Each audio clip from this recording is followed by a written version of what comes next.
Good afternoon. Uh, my name is Alejandro Gonzalez, and these are my partners Isaac and George. And today we're going to talk to you on giving productive and efficient business presentations. First of all, what I'm going to talk about is uh, making employees, common mistakes that employees make when challenging the status quo.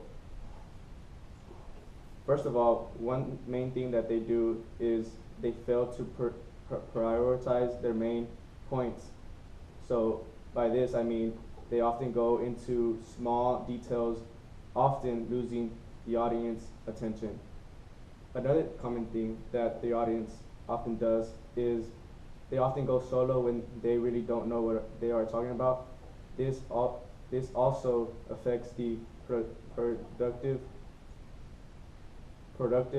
or productivity that the main speech can the main speech can be. Next, another thing that presenters often do is they often give up too soon when they see that they have been going off course or they lost the main idea.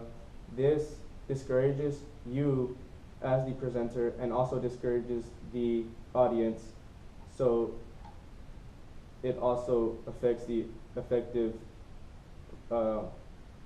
potential of the presentation. Lastly, one thing to remember is not to pack all your details and information in one slide. This will make it hard for your audience to follow as you present. Next, I'm going to talk to you about some do's on how to give a presentation on and how it will ultimately make it stick to the audience. One thing that you should do is, if possible, print out copies of what you are going to present, because this will make it easier for your audience to follow as you speak, making it more effective and easier for them to know what you're talking about. Another thing is to make sure to use a PowerPoint if you have one available. This will make it easier for the audience to understand what you're saying, and like you'll have evidence and something to show the audience, so they're not just looking at you and maybe get bored or get off topic or be on their phones. One last thing that really helps a presentation is having video of your topic. This will help hammer the ideas that you have presented in your presentation, making it more effective and understanding, or making the audience understand even more when you have a video. Next, I'm going to introduce my partner, Isaac, and he's going to talk about his topic. Thank you, Alex. We're going to give Alex a round of applause. Really good. So I'm going to be giving you examples of what not to do while giving your PowerPoint presentation. There's a lot of stuff that can go wrong, and you don't want that to happen. While doing your presentation, you don't want to have a large text. If you have a large text, you're going to look like you're yelling at the group. That's something you do not want to have. I wouldn't like to have somebody presenting to me and seem like they're yelling at me the whole time. Next, font. While giving a presentation, you would like to have the same font throughout all of your PowerPoint slides.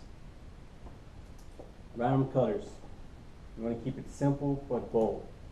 You don't want to have a rainbow on your slide while you're giving your presentation.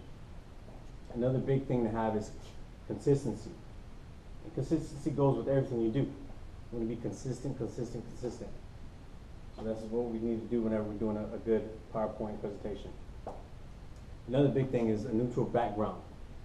We don't want to have a blue slide here and the next slide be lime green. It just won't work. Exaggerated flow chart. While giving a PowerPoint presentation, you don't want to have an exaggerated flow chart. If there's 10,000 blocks up here, the audience is not going to want to read all of them. They're not going to read all of them. They're going to lose interest in what you're doing. So another thing we'd like to do is not to make it too short or too long. We don't want to have it too long and your audience loses interest. Now we don't want to make it too short because then we're lacking information. When you lack information, then you're also losing your audience. This is a little example I came up with. It's kind of distracting to me. I don't know how it is to y'all. What do you think? Is this distracting to y'all? Yes. Different colors, different font. It's not good. This is rainbow. You're not even going to read that. This is my example of an exaggerated flow chart. You can't even read all the blocks. If you're an audience member sitting in the back, you're going to look up at it, go back to your phone. You don't want to look at that. So this is an example of something, of a flow chart you don't want to have. Every day, there are millions lost with bad PowerPoint presentations. Another thing, millions are lost every day with bad PowerPoint presentations. Approximately 252 million lost a day in hours worked, putting bad PowerPoint slides together. Missing fonts, having bad pictures, large text, hours wasted for that. And because of this, we have coined phrases such as death by PowerPoint and PowerPoint poisoning.